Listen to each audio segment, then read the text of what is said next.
The Film Crickets is intended for mature audiences. Any guests on the Film Crickets do not necessarily have the opinions of the Film Crickets.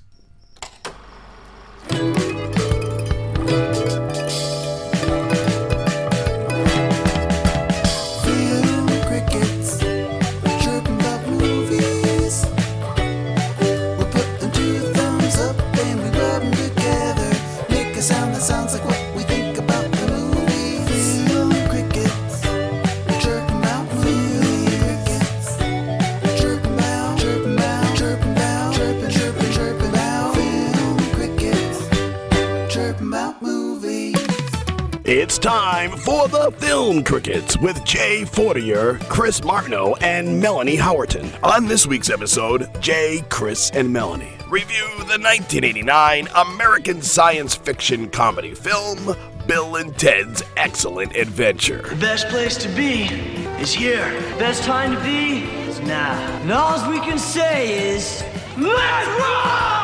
Does it stand the test of time? Let's find out. Your Film Crickets are on now.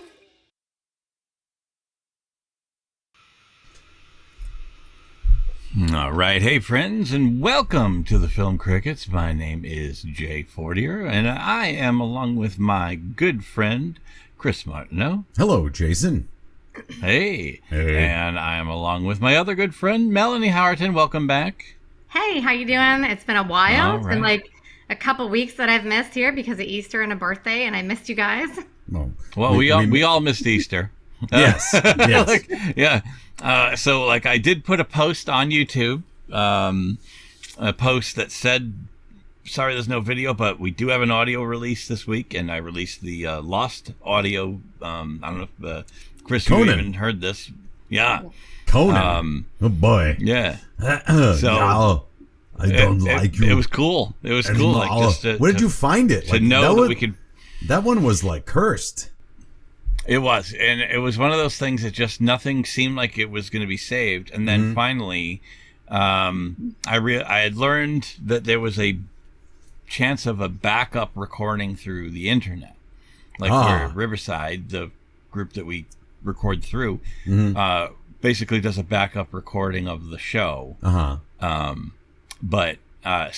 I managed to download it a while ago, and I was like, when I get the chance, I will edit this and release it on a week that we don't have a show to release. So if we reverse the Mike Shue curse, maybe? Possibly? Maybe. Last time he was, when he was on with Melanie and I and Josh, Josh Dolan, we did A Christmas Story, and nothing went wrong. Imagine that. Mike's, so it was pretty cool. It was like, wow, it recorded you the whole time. It's a downright Christmas miracle. My God. Well, good. And I hope we're not cursed here today, because we do have to travel through the channels of time and space in order to do Bill and Ted's Excellent Adventure. And we're going to talk about that today. Guys, let's get into the movie here. What's your history of Bill and Ted? Like, were you a fan? Was this your jam? Did you watch it a lot? Like, what's your deal with this film? I'm going to start with Melanie, who's 9 White Claws in at this point. No, I'm kidding. 4. So, Melanie, what's your history with Bill and Ted? I remember watching it when I was younger. I liked it, and I had both my girls watch it, and they actually liked it. Chloe doesn't remember anything. I could have her watch something last week, and she'll be like, "I don't remember it." She's like, "Yeah, I like that movie. It was good." But it's so funny. I haven't seen it since then. It's been a while. So when I watched it the other day for this movie, I can't believe I don't have it on video. I was thinking, certain aspects to the film, I'll talk about that later, but I wish I had it on DVD. It did remind me of how much I liked it. And, so you want to add this to your library? I do. To your solid, oh wow. I only usually buy horror, and that's it. And then every once in a while, like a comedy, but I think I watched it and I really enjoyed it. Could be the furthest thing from horror I could think of. I know. Honestly. I'll go with this. So I remember this was in high, I don't know, it was in high rotation. I used to watch it a lot. Watched it on a dub copy from the old grandma pirate. Used to pirate videos that we rented. I do remember liking it. because it's like sugar water. It goes down easy, digests well. You know what I mean? It's not much. And I want to talk about that a little bit later, and I do remember that I could not have the soundtrack to this movie because there's so much like hair metal in this, and Extreme does that song, which is fantastic. And then a bunch of no names, though Jay probably knows them. He probably knows the lead singer and the guitar player. No? Yeah. And what year they came out and what month it was. I'd have to see it. Okay. I'd have to see it. I know about the Extreme song, but I don't think I was familiar with it. One's like Shark Pool. I don't even know. But yeah, I all the songs are fantastic, and it permeates the whole movie. But anyway, but I haven't seen it since 1990, 10th grade. It's not in high rotation anywhere else. I think I watched half of Bogus Journey not too long ago, and I own Face the Music. That's the third one. That's the new one? I haven't seen that yet. I gotta see that. It came out. It was one of those things, and I overpaid for it. But they shot the movie, and then COVID happened, and they couldn't release the movie. So then it was like the first movie that was not Netflix, that was a studio film that they actually dropped in streaming, not ever going to the theater. And so I'm like, my wife and I, I'm like, we're gonna buy Face the Music. I'm gonna overpay for it. It's gonna be like $30, but it's still less than 2 movie tickets. Yeah, and I'm like, we'll just own it. And big Keanu fan, his minimal acting, as it were. He's just an all around nice guy. So anyhow, I owned it, and I want to reflect on that a little bit. So, but past that, that's it. Jay, what's your deal with this movie, man? I'm pretty sure. Forgive me, I was a tiny bit distracted. I was looking at the soundtrack and seeing what was up with that, and Tora Tora's on there. You remember Walking Shoes? They did a different song on here. Yeah. That was a one-hit wonder kind of. Yeah. Shark Island was what we were talking about. Okay, yeah. There's another band that my brother was familiar with called Big Pig. I think they were a little more alternative style. Maybe. I don't know. Maybe. But I want to say you and I saw it together, right? Probably. It sounds like us together in the theater. Probably sounds like something we'd go see. I'm pretty sure. Like there was that stretch we were watching a lot of movies, like in Franklin, Mass, or Milford. Yes, I used to love that movie. We kept running up to. Yeah, it was cheap. Well, I don't know if it was the Franklin one, but it was. I think it was. Regardless, but there was some good stuff that we saw. We saw that. We saw. That Skin Deep movie, remember that? Oh, Jesus, John Ritter and the glowing condoms. Yeah. Yes. I don't remember that. I do not remember that. You saw it twice. I think you saw it twice because you knew about the scene. Or am I wrong? No, I think I had heard about it. All right, guys, we got to rewind here. There's this movie, John Ritter, who was really funny. R.I.P. Left us too early. He was such a good actor. And he was in this movie where he plays... basically, like, he sleeps with everybody, right? Is that the general idea? But he wants to find love, something like that? Yeah. But so he's with a woman, and she's into kinky stuff, but there's a boyfriend, right? But she's cheating on the boyfriend with John Ritter. And so there's a sex scene, but they turn out all the lights, but she's into kinky. So he makes him put on a glow-in-the-dark condom? So it's like basically, then you see an animated, phallus. I don't think I've ever seen that. Yeah, and then the boyfriend comes in, and he doesn't know John Ritter's there because it's dark. So he also puts on a glowing penis, but it's a different color. And then you just see like a sword fight. They don't actually sword fight. That'd be funny. But like floating around the room, jumping around. They're chasing each other around the room. Yeah, then they fight, and then they get both arrested. end up like falling. They end up falling straight down. Yeah, which like makes everybody in the theater go, "Oh!" Yeah. That's so funny. And then they get arrested for cockfighting. Right. Yeah. That's the joke. Somebody gets a phone. Somebody gets a phone call and goes, "Oh, I have to go get him out of jail." Cockfighting. That's funny. Cockfighting. Yeah. It was good to hear Extreme again in this. I haven't heard Extreme in so long, and then, like right now, I can't get the "Do You Want to Play" song out of my head. It's just in there. Oh, it's a great song. It's fantastic. Yeah. So, all right, well, let's talk Bill and Ted, this sci-fi movie. So here we go. Going into bottom line is that I wanted to say I've seen it many times over the years. In fact, I was so busy this week, very crazy things are happening.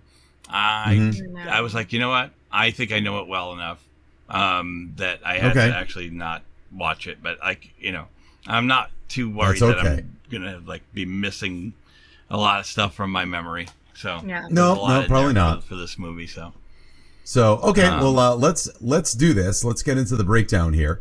IMDb, Bill and Ted's Excellent Adventure came out in 1989. It's rated PG, obviously. Comes in at 1 hour and 30 minutes. And here, wait a minute, come on, mouse. Sorry. All right. So it says, 2 rockin' and rollin' teens on the verge of failing their class are approached by a time machine that helps them make the ultimate history presentation.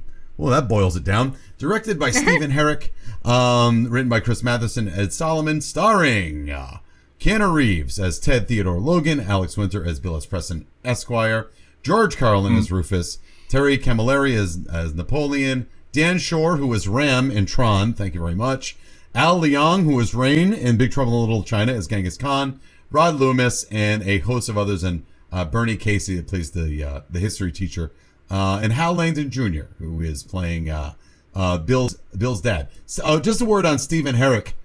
Stephen Herrick directed Critters before this, but he also directed Don't Tell Mom the Babysitter's Dead, which goes into the annals of our show as a magical moment. Remember that one, Jay? And then I remember that. A lot of people may not be aware that we one day we could probably revisit such that film because we barely covered it. Mm-hmm. No, you didn't cover it all.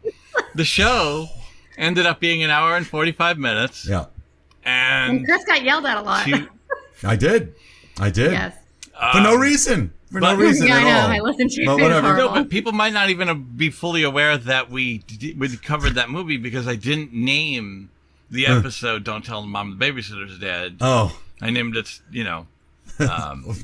incessant rantings of a celebrity. Sorry. No, I said I called it Talking Movies with Keith Coogan and Katie Chonacas. God. Because that's kind of what happened. So yeah, pretty much. It just kept going. So yeah, it was that. But he also directed Mr. Holland's Opus, so he's done some things.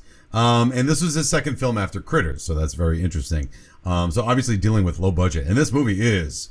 But did you guys like Critters? I liked Critters. I like Critters. Critters 2 is also fun. I've never seen it. Oh my God! It's a hoot. It's not. Well, I'm sorry. I looked at the cover and I said, I don't know. I think there's a couple other movies. No, literally, Jay. If you like killer clowns, you should like. Yeah. It wasn't. Yeah, but keep in mind, I also didn't see Killer Clowns until like 3 years ago. No, you'll like it. Trust me. Jay if you like has 80s movies, you'll like it. I've known Jay for a while. He had this bias about any movie that ended with IES. So Ghoulies. No, but hold on. Goonies, Ghoulies, Critters. No. You can't count Goonies. No, I know. No, I just couldn't think of one. It was in I want to say it was 87. 87, my brother worked at Major Video in Woonsocket, Rhode Island, which became a Blockbuster. But he worked there, and he was always getting these free movies to take home, right? Like just whatever. You can always, but he also had to take whatever was not already if it was majorly popular, it was already out on the floor, so it was already gone. Yeah. So he just grabbed movies, right? And I swear, 87. I know there was good movies that came out that year, but boy, there was some shit. Yeah. And then there was Ghoulies and I don't know, Munchies. Right? I'm not kidding. I don't think I'm really exaggerating. And I was like, well, these movies fucking blow. I was really mad. So we made the joke of, any movie that ends in IES, we want to stay the hell away from it for a little while. That's funny. It was on the heels of Gremlins. Like suddenly it was all little things that would come and attack you out of nowhere. Yeah. So anyway, I'll check out Critters. I'm not against it. Critters 2 is also very good. It's funny. I have it on DVD. Yeah, of course you do. I'm not terribly surprised by that. All right, so here's the deal. So we're got let's get into the deal here. So first of all, out of the gate, obviously this movie is just absolutely just the framework of 1980s surfer culture. And it's weird because we're about 7 years removed from Fast Times, but we're bringing back that kind of Valley Girl, hey man, like you haven't heard that in a while. It was weird to see it resurrected because we hadn't seen anybody act like that, I think, since Spicoli. We know what he's...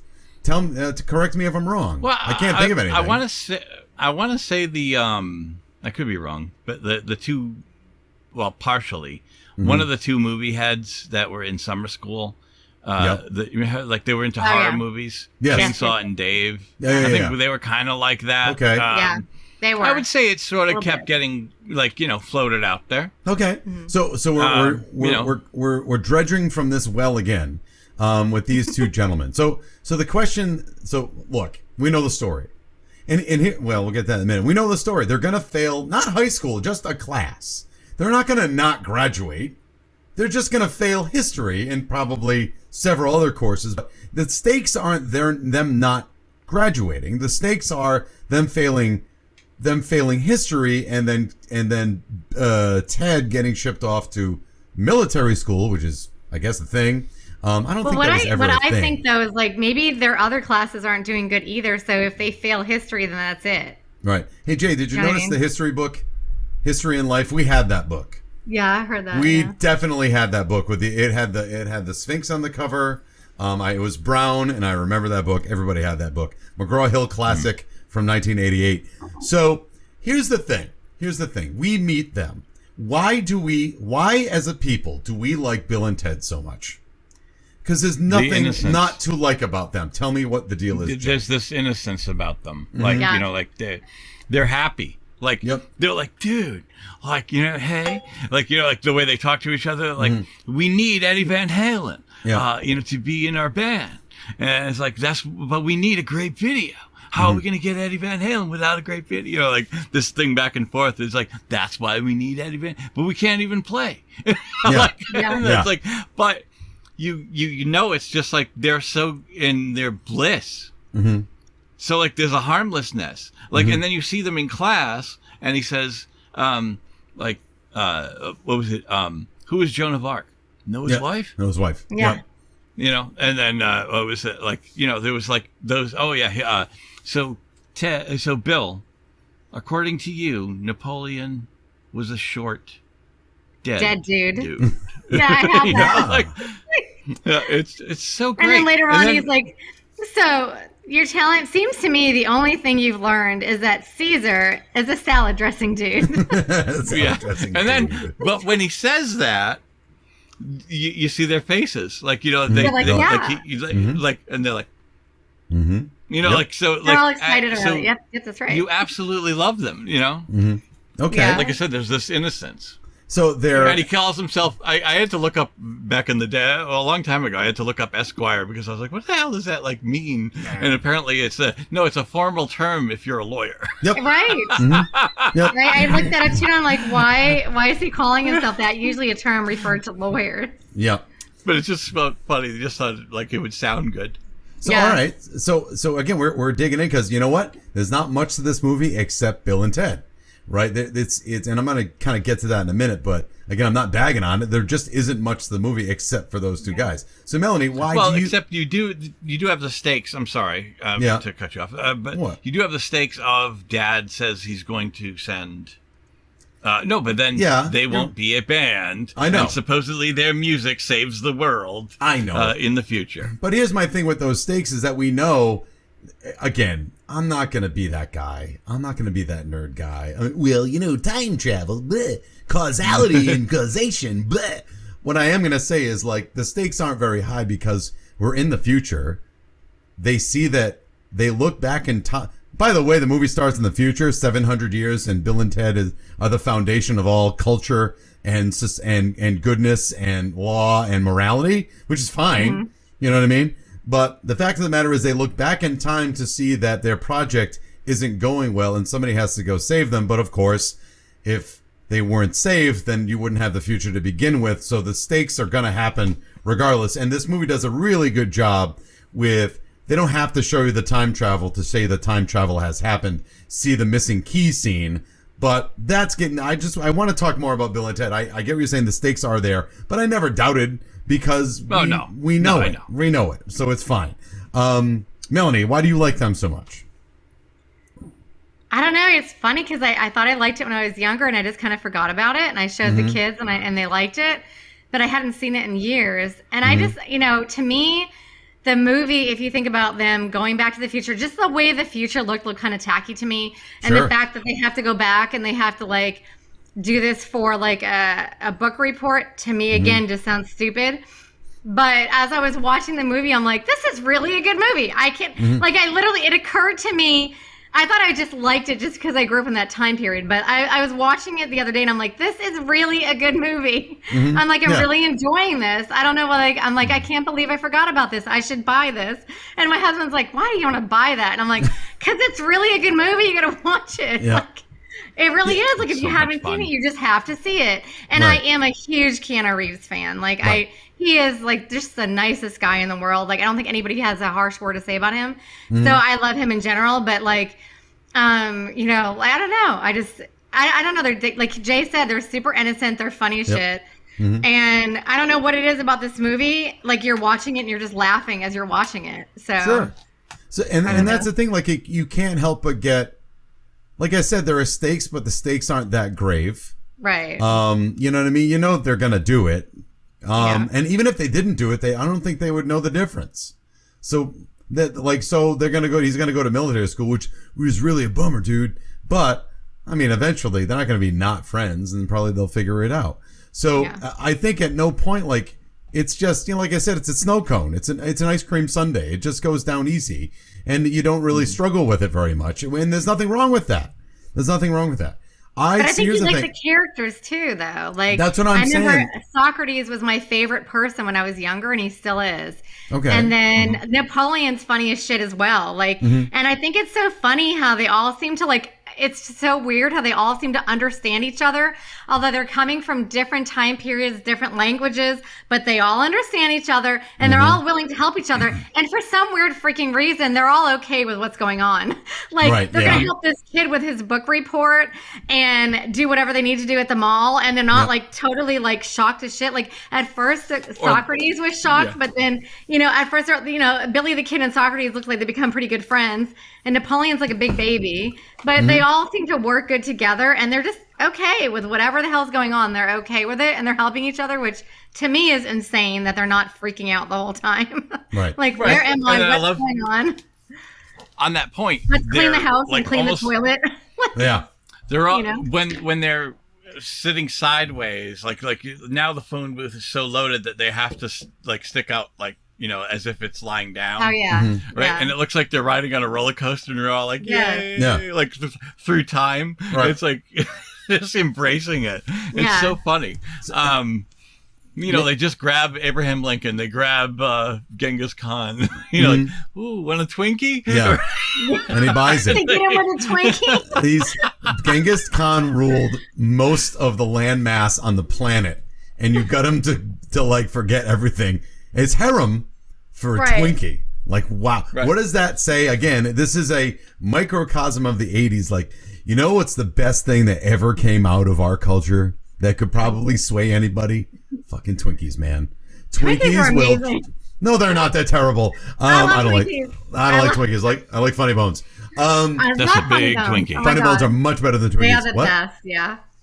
Did you hear me? No. What? That's a big Twinkie. That's a big Twinkie. Yeah, Ghostbusters. Well, maybe that's the point. Is that Bill and Ted are effectively innocents, and they mean no ill will to anyone. They are incredibly unselfish. They just want to do their thing and be friends and pass history. They like, you never get a sense they're never gonna take advantage of their situation having a time machine. Like, they're just gonna use the time machine and to basically just finish their report, and who knows what happens after, because we don't care, because that means we can be in a band. All we care about is just being wild stallions. Anything after that is immaterial, which is kind of zen. Like, you worry just about those things that are important to you, and the only thing important to them is their friendship. And so maybe that's why everybody buys in. They can read that these guys aren't. Now, Genghis Khan is the only one that doesn't, because he was a murderer. And basically, you can actually, in most of Mongolia, China, that area, like 75% of the DNA comes from Genghis Khan.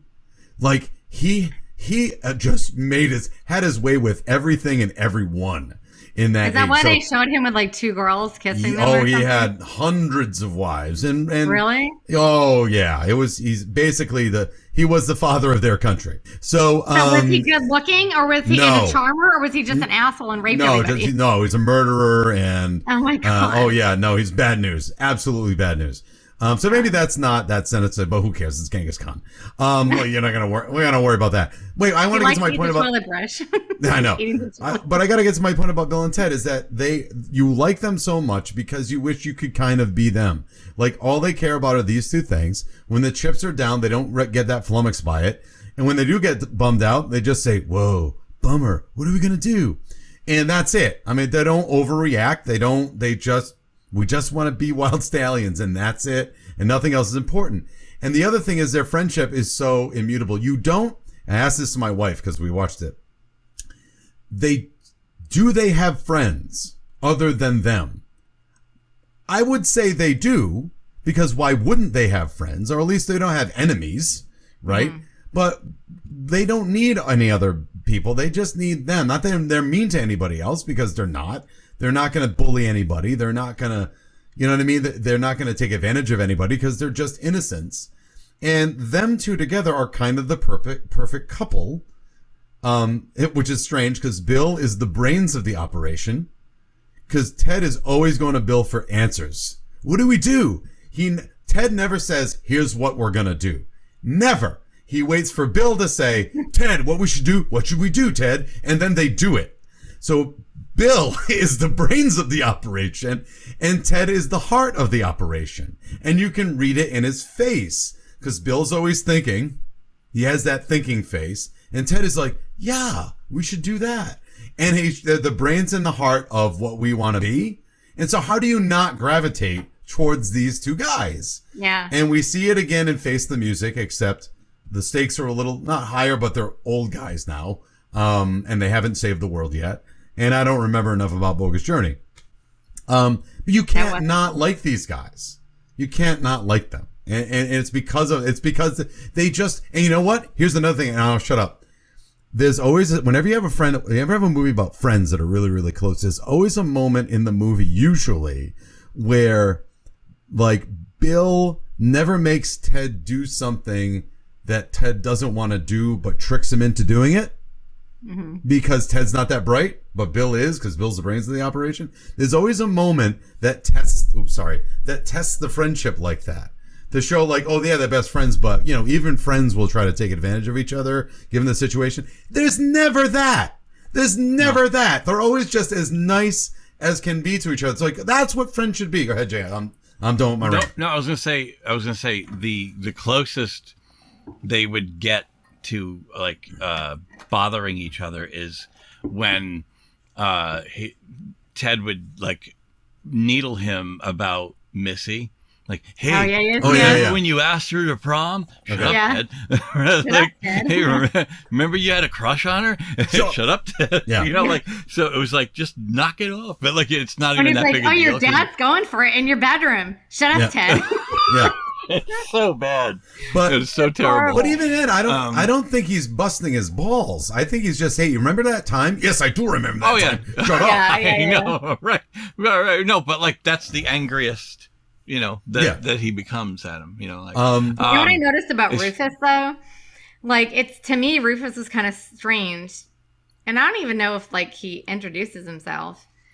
I think I read in like the trivia that he doesn't even introduce himself at all. But what I thought was weird about Rufus is that if like in the future they're supposed to be like worshipped, right? Mm-hmm. And everybody loves them. And when they went back to the future, you could see everybody like coming towards them. They were like, oh, you know, and they're like bowing to them, kind of, you know, like they're worshipped.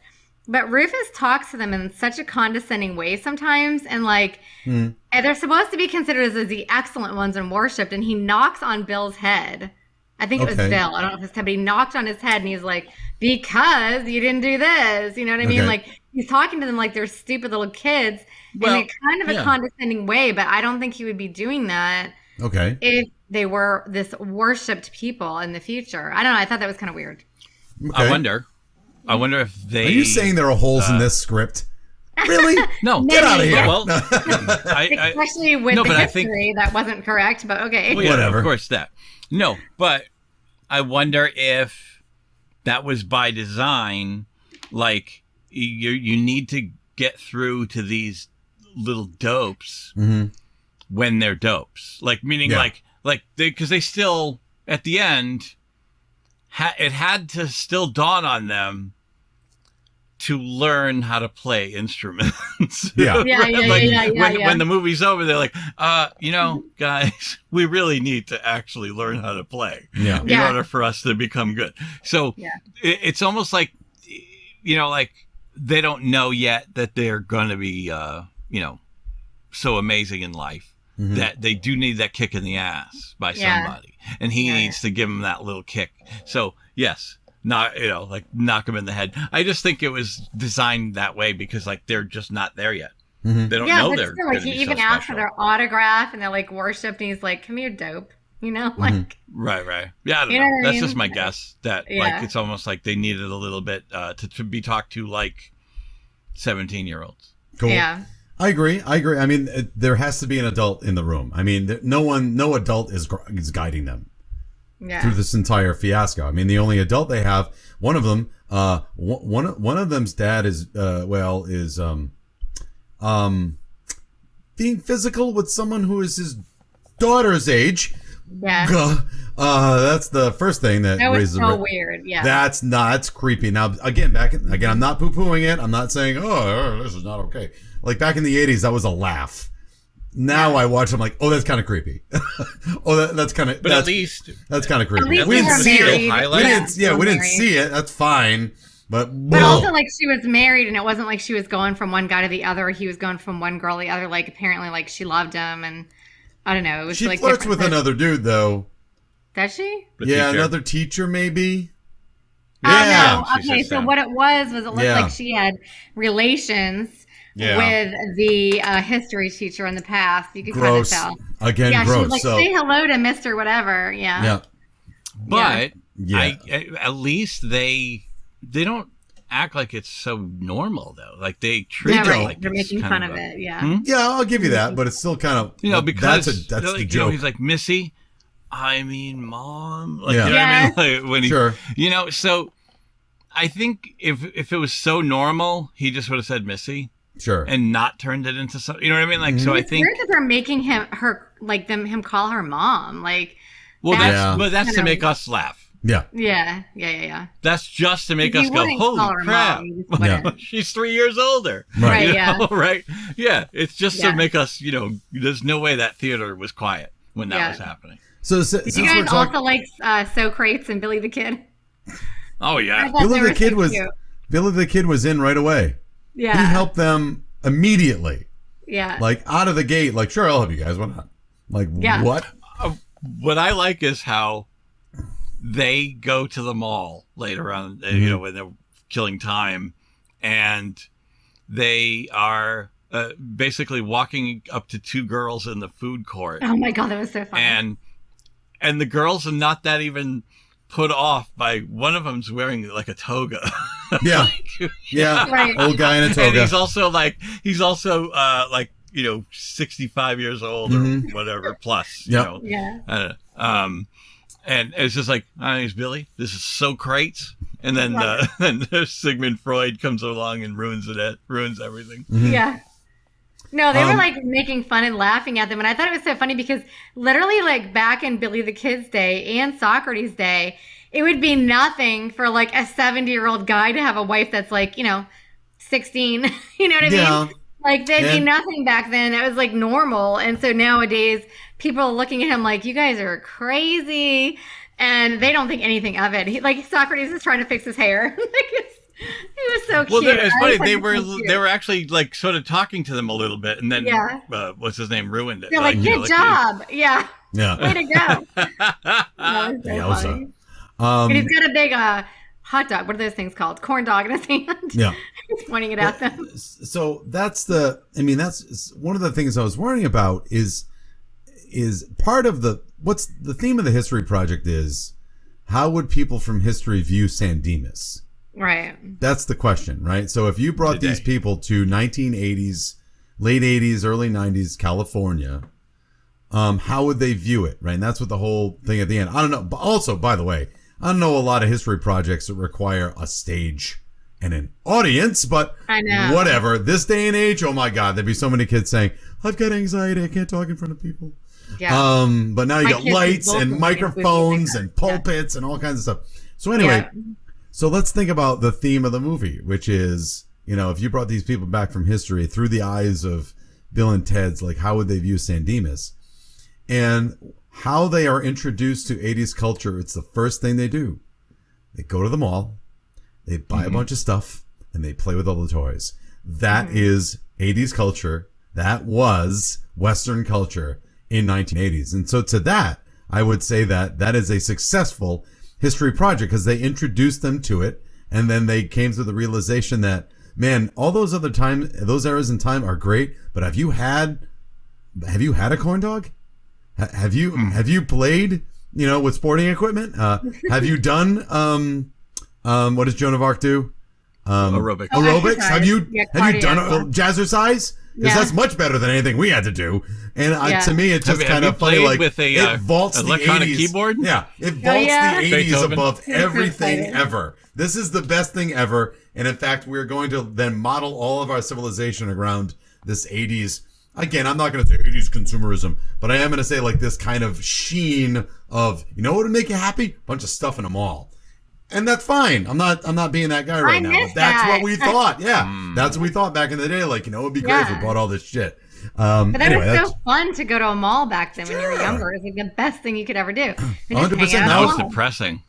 Huh? Now it's like a fucking ghost town. Yeah. I know, right? Yeah. Right? And it's like, oh, Amazon. Yeah, I get depressed about it. What I thought was funny was the football player that was trying to do his book report, and it like totally sucked, and he had like literally nothing to say, and he was like, "Say damn, it's football rules," and everyone's like, "Yay!" And it like saves the whole day. Like he has literally nothing to say, and the teacher's like, "Oh God." I think he even smiled a little though, right? Like, wasn't he sort of like, okay, whatever? But it's funny, that represents that somebody could yell that. Yeah. And everyone's just like, absolutely. There you go. Like, it was great. You just put me, good job, dude. And I remember watching this movie when I was younger thinking, I wonder how many people after they saw this movie really went all out for their book reports after that and had people like, okay, I'm going to do this book report. You be this person, you be that person, you be this person. Did anybody ever do that? Because it was pretty cool. No, sure, but I'm lazy. We were lazy back then. Lazy now. No, I don't think so. But maybe. I mean, you never know. Yeah. Jay, wasn't Napoleon actually a evil man too? Yeah. Yes, he was a horrible person. Right. No, it's just funny. They had, it was just kind of funny that they had. I don't think Genghis Khan. He was a dictator. Napoleon. And he invaded many countries and killed many people. Yes. That's what I assumed. Yeah. But I was just like, they're kind of making him off to yes, he's angry, but they also made him kind of lovable in a way. You felt bad for him when he was left at the bowling alley, but the whole time, what Napoleon's known for is the Napoleon complex, which is apparently if you're super short, you have this complex and you're going to be more of a dick, which I can tell you from that can be true at some points. Because you feel like you have more to prove or whatever, but he was such a little brat. He was he acted like a toddler. Even when the girl was trying to get the last of the ice cream, which I don't know why the hell you'd want that sludge on the bottom of the bowl that everybody has been eating out of.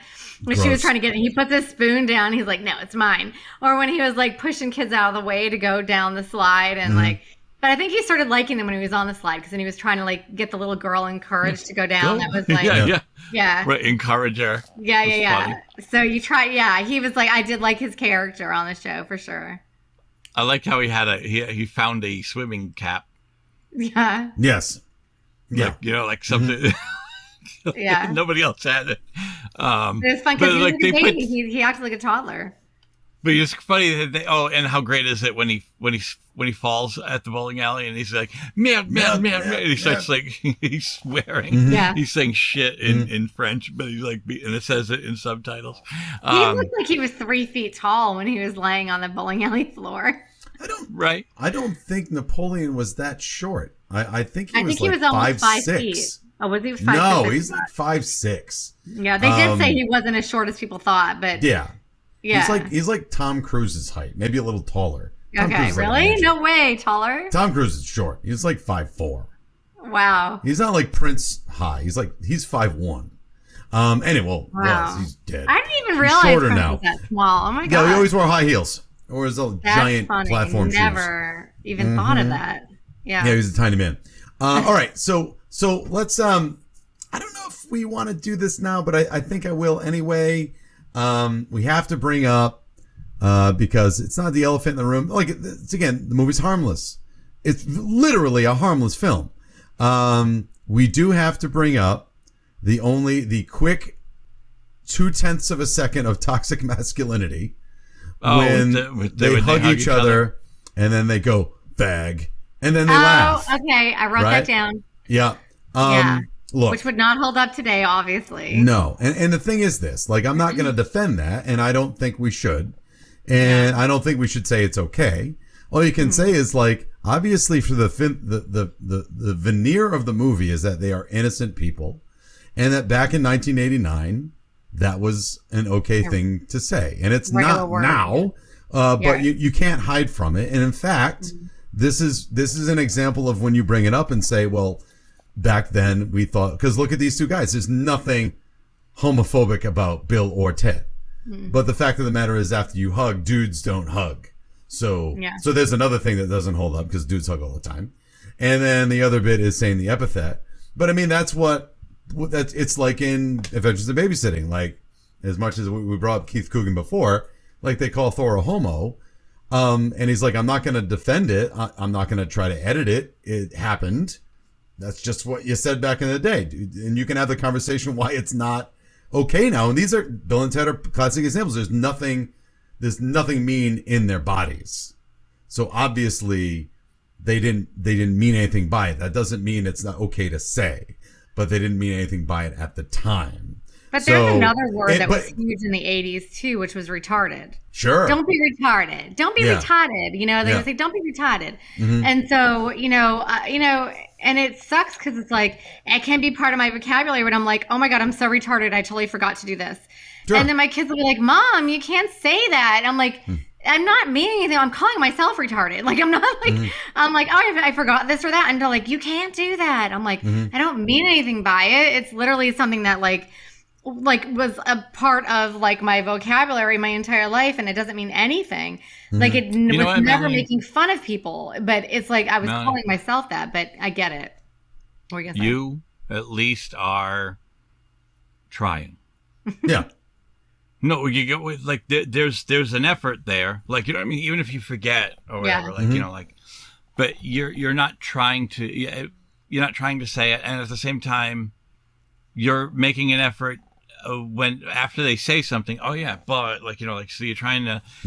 I bump into people, which drives me nuts. What? That will sit there and complain that they're not allowed to say it anymore. Oh, that's yeah. That's like stupid. Meaning like they're like, oh, you know, like we're not like it's not like we mean like and I mean it like I know you're saying that you don't mean it, but what I'm saying is. It seems a little like they're a little more let down that they're not allowed to say it. It's like, so they're more angry at the fact that people will be upset by it. Like, so it's like, right. You know, back in my day, we used to say all this crap. And it's like, dude, you need to move forward. Yeah. You need to move forward. You can't cling to that. Yeah, it was different back then, like, you know what I mean? Like, it drives me nuts. But anyways, that's I'll do you one better. Just in terms of this, the high school back in Connecticut that two of my kids graduated from, their mascot is the Red Men, and the image is a Native American, and they're called the Red Men. and the ladies' team was called the Red Gals. What? So That's so weird. What? So it's racist and sexist. Yeah. So what they did, here's what happened. Let me tell you a quick story, right? So this is, again, more to Jay's point, like, back in the day, what was the big deal? We weren't hurt by it. Yeah, well, you're not Native American, are you? So why don't you shut it? And so they actually wanted to just turn the name of the team to the Reds or something like that, right? Which is legit. With Cincinnati Reds. Like, we had the Washington Redskins, now they're the Commanders. Anyway, so the bottom line is, they actually I think they replaced, like, whatever you call it, the school committee. You know, you elect them. A lot of them ran on the fact that we're gonna not change the name. We're gonna keep it Redmen, because what's the harm in that? Hey, I graduated from this high school. I was a Redman. I didn't see a problem with it. Yeah, I know, because it's not the '60s anymore, and you're not Native American, so shut it. Oh my God, Yeah, like exactly, that's what I mean. Like you can't see the fact that, yes, it was okay then, just like the Washington Redskins was okay. Just like the Cleveland Indians with, oh my God, Chief Wahoo with the big white teeth and the red face. Oh my God. Right? But that was then. It's okay to, like, it was okay then, but realize, all right, maybe not so much. And you change. It's not being woke. It's being polite. Just shut up. And that's what I mean. And so you can try. Like, so that's why you don't hide from it. Like, Melanie, you're not bemoaning the fact that, oh yeah, I said that, oops, or, you know what I mean? I get it. You get it. Like, you get where they're coming from. People don't want to get where they're coming from. They refuse to see how that would be bad, which is insane. Back in in that day, you're calling yourself, oh God, I'm so stupid, I forgot to do whatever. Yeah. You know what I mean? But like, you would say that, and like, you can't say that anymore. Just like you couldn't say what Bill and Ted said in the castle anymore. You know, like times change, and like, especially when you're watching stuff from the 50s. Oh my God. The things that they said in the 50s was insane. Yeah. So one thing that I thought was funny was when they were in the sheriff's office, and the cop was like talking to Sigmund Freud, and he was like, no, I don't want to lie down on the couch. Yeah. I just thought that was a funny line. Also, again, what I credit this movie for having a low budget. By the way, did you notice the umbrella on the top of the phone booth as the big triggering? Like, it's an umbrella. Like, why did I never see that was an umbrella? Yeah.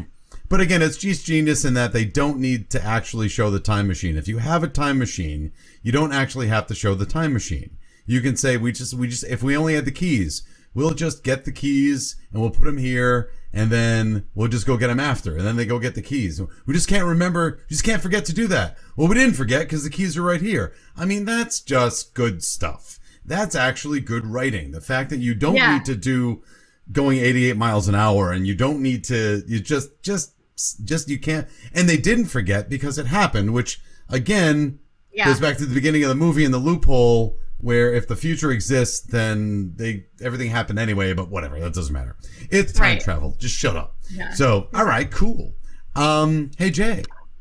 But you know what?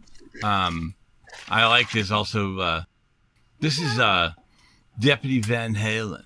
Oh, yeah. And he goes, and you hear the father go, Deputy Van Halen? And he looks outside, and he sees him like this, right? And he goes, oh, I'm new, dude. I mean, sir, yeah. How does his father not know who the freak Van Halen is? It's good. Well, because they're old, and they're old. Old people don't know that stuff. Yeah. My mom would have had those CDs. Come on. Like, you know? No doubt. Well, that's your mom. She's cool. Moms in 80s movies aren't cool. They're supposed to be old and stodgy and listen to Mel Torme. She has the best record collection you've ever seen. Like, and she would buy everything. So yeah, she had Extreme too. Oh, good. Your mom is extreme. She is. She's extreme. All right. So we have the TMI. The TMI. Ready? It's time for TMI with Melanie. Listen to this. I am in the bathroom right before the movie starts. And I'm in the stall, and there's no toilet paper.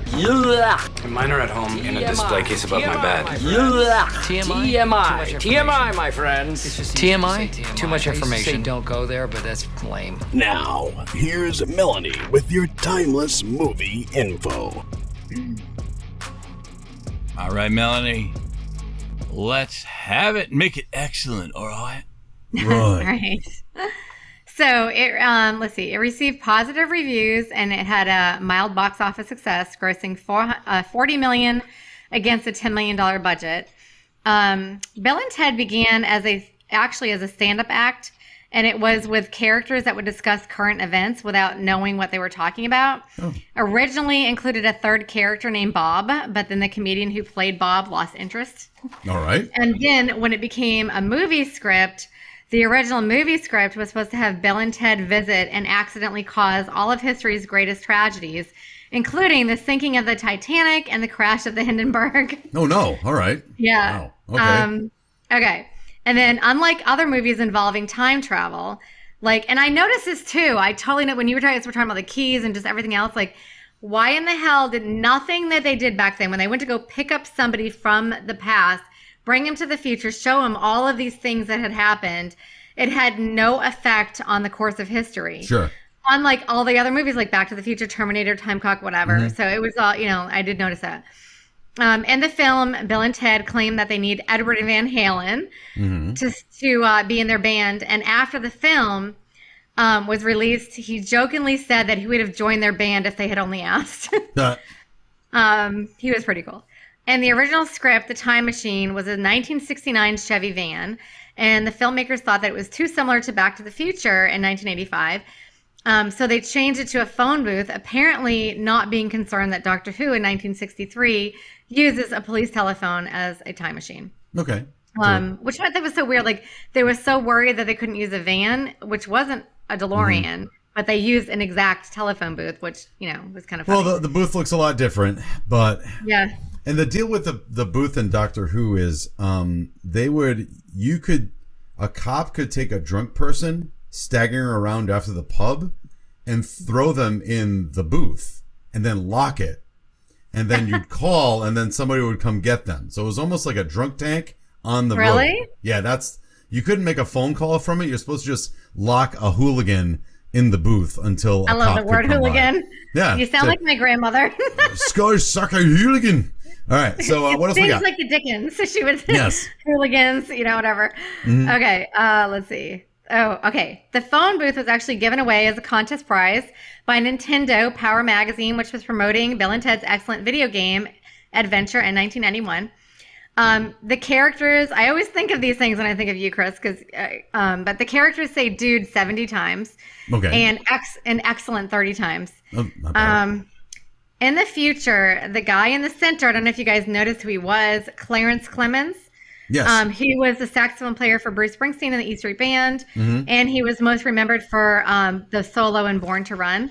Yep. Apparently, the concerned, and you guys were talking about this, the concerned expression on Ted's face from the scene where he and Bill try to escape from England with the phone booth has been used over and over as an internet meme. And it's referred to as a conspiracy kino. And memes usually start off with, what if? Oh, got it. All right. Yeah. Okay. So according to Alex Winter, I thought this was kind of funny. There is so much trivia, and I just cut a lot of it out. But according to Alex Winter, filming in the telephone booth was so unpleasant that he and Keanu Reeves nicknamed it the Death Box. And despite the discomfort of fitting 9 people in that booth, which was insane to me, 9 people. That's a lot. Yeah, well, listen to this. In South Africa in 1959, 25 people crammed themselves into the phone booth to do the world record. Ugh. Isn't that No, insane? thanks. 25 people? How the hell do you do that? I don't know. Unfortunately, only 3 of them came out. Yeah. Right. Yeah. 22. I mean, I can't, when And there's world like record 3 attempt. people, just Rufus and the 2 of them in there, they looked cramped. And that was 3 people. The Death Box. When they meet Socrates, and he says, like the sands of an hourglass, such are the days of our lives. For decades, that was the opening credits for the Days of Our Lives soap opera. And Tony Steedman, who actually plays Socrates, appeared in 15 episodes, and Amy Stotch, who plays Missy, appeared on 26. No. So they set it on purpose because they both were in Days of Our cool. Lives. Yeah. Excellent. That's it. Cool. It's time now for final judgment. Are you ready to rubber stamp this bitch? Here's the final judgment. All right. Right now is the point in time where we talk about fact instead of opinion, and we talk about how well this movie holds up today. Dude. In San Dimas. Not just in San Dimas, but in all the world. Yes. All right. So, Can I right. go? Can I go first? Yes. Okay. Oh, okay. All right. So here's my thing. I think this movie sets out with one premise. They have to go back in time. They have to get a bunch of people. They have to bring them back to pass their report, and that's exactly what happens.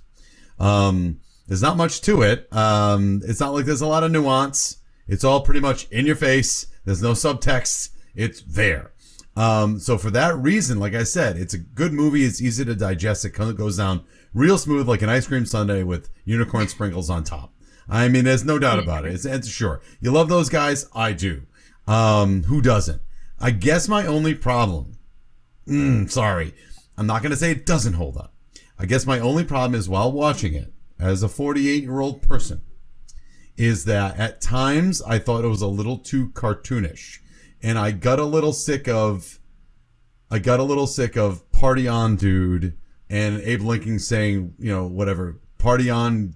Did he say party on, guys? Yeah. Whatever it is. No, he says party on, dudes. Or that rocks, or rock and roll, dudes, or I don't know. To me, it just made me feel like this movie would. And again, please don't take this way. I mean, if you guys like the movie, I'm not insulting any. I just have to say it like this. This is the only way I can think of it. This movie. That's fine. I want to go next. Yeah, no. This movie was really good for it was good for 12 to 14-year-olds then, and it's good for 12 to 14-year-olds now. Because it kind of goes down like an ice cream sundae. It goes down like a cartoon. They can say those really, like I said, Abe Lincoln saying, party on, dudes, is so cartoony. Oh, yeah. So 80s. You know what I mean? That it almost that's really corny. And part of me was like, oh, that's, not that it's bad, it's just corny. And so I'm too old and curmudgeonly for it to really hit the same. Does that make sense? Again, I'm not saying, yeah, no, I'm just saying, like, you guys, I'm not saying I don't like it. And if you guys I thought it was really funny, I'm like, you should think it's really funny. I just felt like this movie isn't for me anymore. It made me a little sad because it's made for 12 to 14-year-olds. That's what I think. So does it hold up? That's a gray issue, but it's not bad. It's good, except, Go ahead, Melanie. So with me, it's so funny because when I was younger and I was watching this, I liked it, but I literally could see how corny it was back then. Okay. And with the whole just aspect of the movie, like I said, as far as them going back in time for book report and just all their terminology that they would use all the time, like you said, and just stupid things. Like, I don't like it when things just look dumb. Like, the future to me look stupid as shit. So I don't like stuff like that. So when I was younger, I liked the movie. I 100% liked it. But when I was younger, I could see those things and thought that it was a good movie, but it made me laugh, but it was corny. So when I went to go watch it now, I was expecting to not like it. And I was expecting to think that it was corny. And as I was watching it, because I already had in my mind that this is going to be stupid and corny. Yeah. I already knew that they were going to say all those stupid things and it was going to be super 80-ish like that. And then I didn't like the whole future, the way it looked, and the whole time machine aspect with the phone booth and whatever, and the book report. I was already kind of setting up, like, even though I liked it when I was younger, my kids liked it because they were probably that age when I had them watch it. But I hadn't seen it in so long, and I just remember thinking, it's going to be corny. I don't know if I'm going to like it anymore. For some weird reason, because I had it set up where I thought this is going to be stupid, I was like, oh my God, this is so good. Okay. It's so much better than I thought it was going to be. Sure. You know what I mean? Like, I'm the exact opposite. Wait a minute, I'm the total opposite. When I saw it, I ate it up, and I didn't think it was corny. I thought it was the best thing ever. And I was going to watch it thinking like, oh, this is going to be super because I really like Bill and Ted Face the Music. And I'm like, I'm not laughing at this as much. And I felt let down. And you're the exact opposite. You thought it was corny then. And now you think, oh, wow, that's interesting. Okay, cool. That's great. It's so weird because I just expected to I know my kids liked it at that age and they still like it. But I remember thinking how corny so many things were about it. So I really didn't think I was going to like it. Yeah. I'm going to watch this dumb movie. It's going to be cute, whatever. It's going to be all right. And then I watched it. I'm like, man, why don't I have this on video? All right, fair enough. I was like, because if you're already set up thinking it's going to suck and it's going to be corny and you take out like you said, all the dumb things that they say and whatever, and you're not thinking about it, then you're like, there's really some good writing in here. And it's really a lot better than I thought it was going to be. And I really forgot how much I enjoyed it. So I had the total opposite thing, which I normally don't do. But cool. yeah, so Great. and so I wasn't sure how it was going to hold up because I remember thinking, like I said, like I even thought back then, even though I thought it was cute, I still thought it was corny, and I noticed all these things when I was younger. So I didn't know how it was going to hold up or what I was going to say.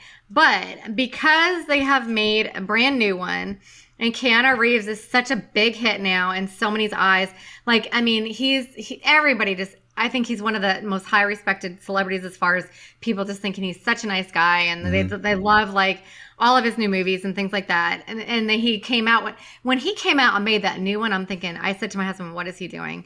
I was like, he has finally made it to the top, and he's like, everyone's already liked him, but he's already got like these John Wick movies, and he's got a whole different aspect. And people are really taking him as a different type of person now. Why is he going back and doing this? I thought this is not going to be good for his career. But I know whether he did it on purpose because he wanted to thank those people for doing this for him and getting his career launched to begin with.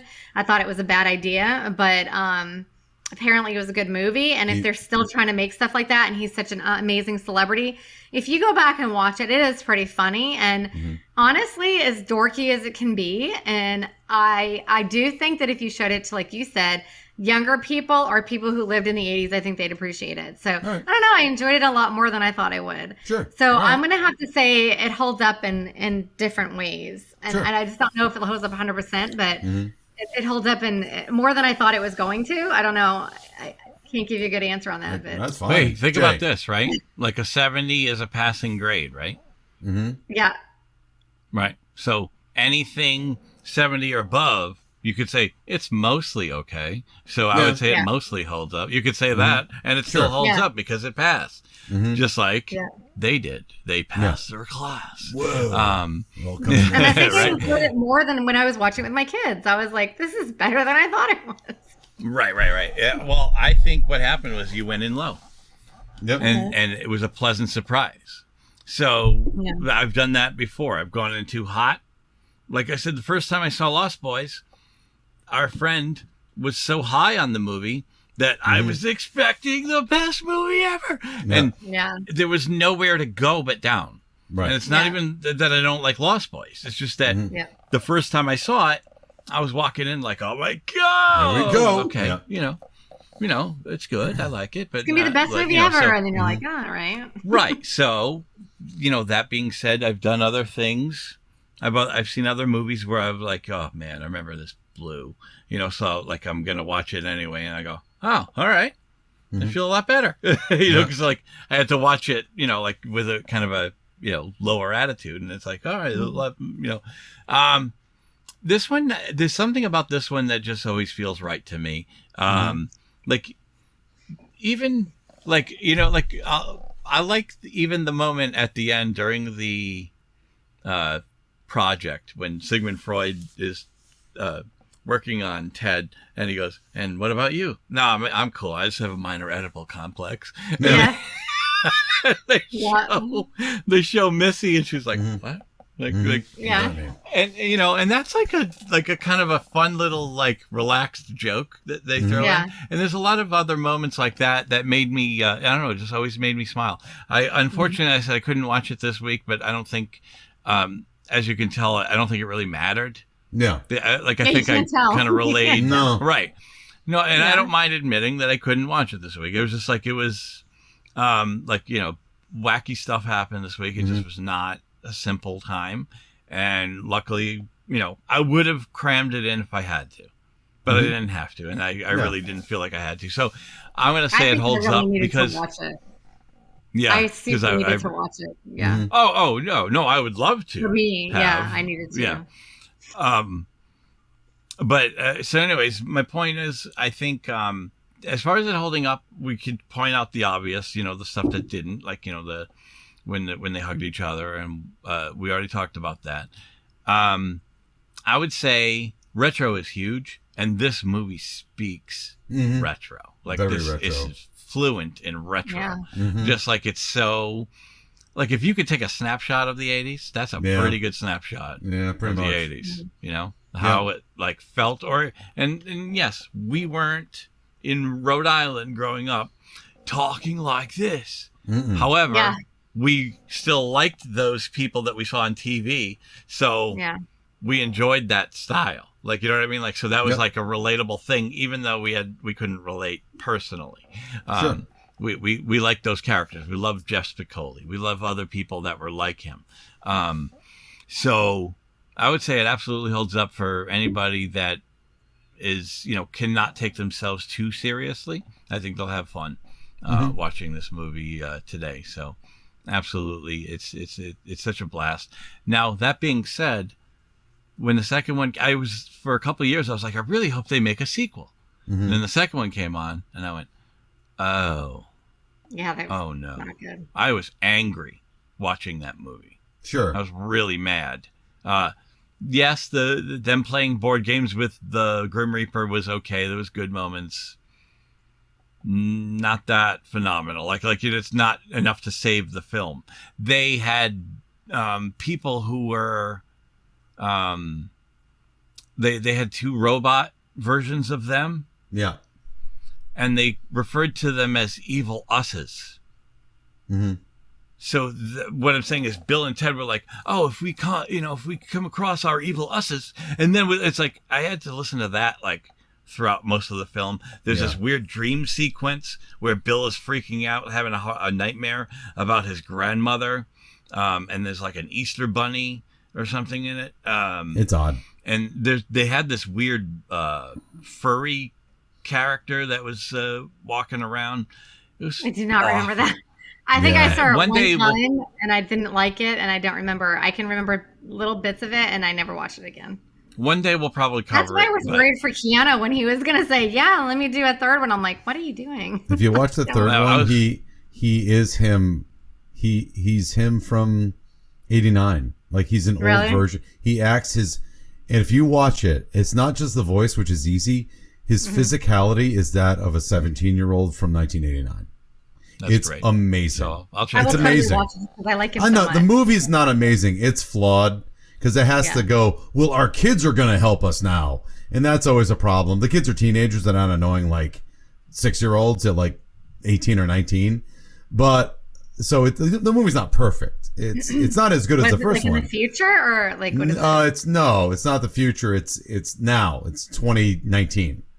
And they're old and they haven't yet changed the universe.